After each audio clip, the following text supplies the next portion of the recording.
Hello friends, my self कीर्ति। मैं success educated से आपको हिंदी विषय पे सिखाने वाली हूँ। आप इस वीडियो को देखने के लिए मेरी तरफ से धन्यवाद।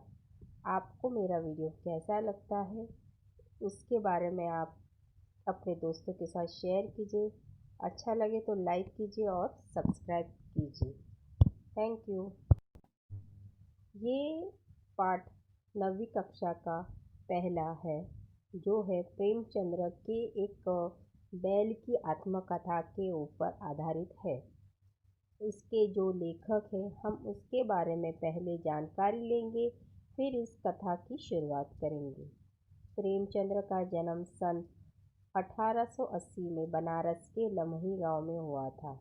उनका मूल नाम धनपत राय था। प्रेमचंद्र का बचपन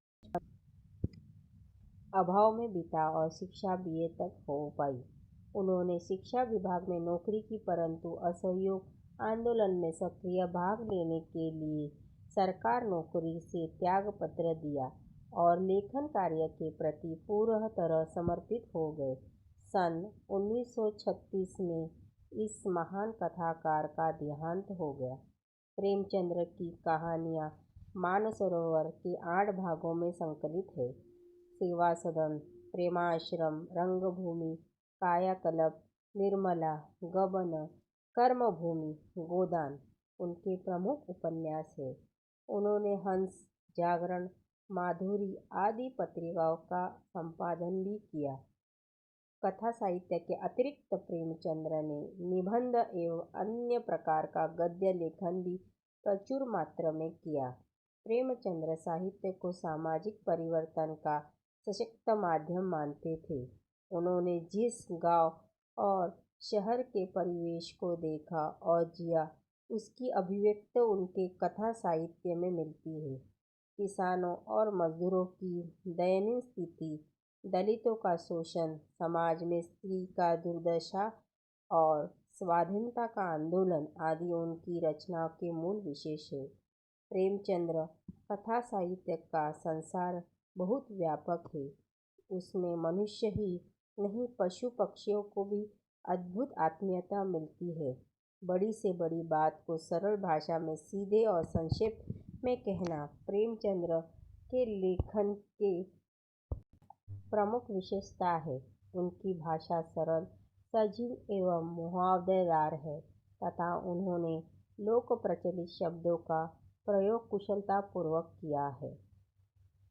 2 बैलों की कथा के माध्यम से प्रेमचंद्र ने कृषक समाज और पशुओं के भावनात्मक संबंधों का वर्णन किया है। इस कहानी में उन्होंने यह भी बताया है कि स्वतंत्रता सहज में नहीं मिलती, उसके लिए बार बार संघर्ष करना पड़ता है।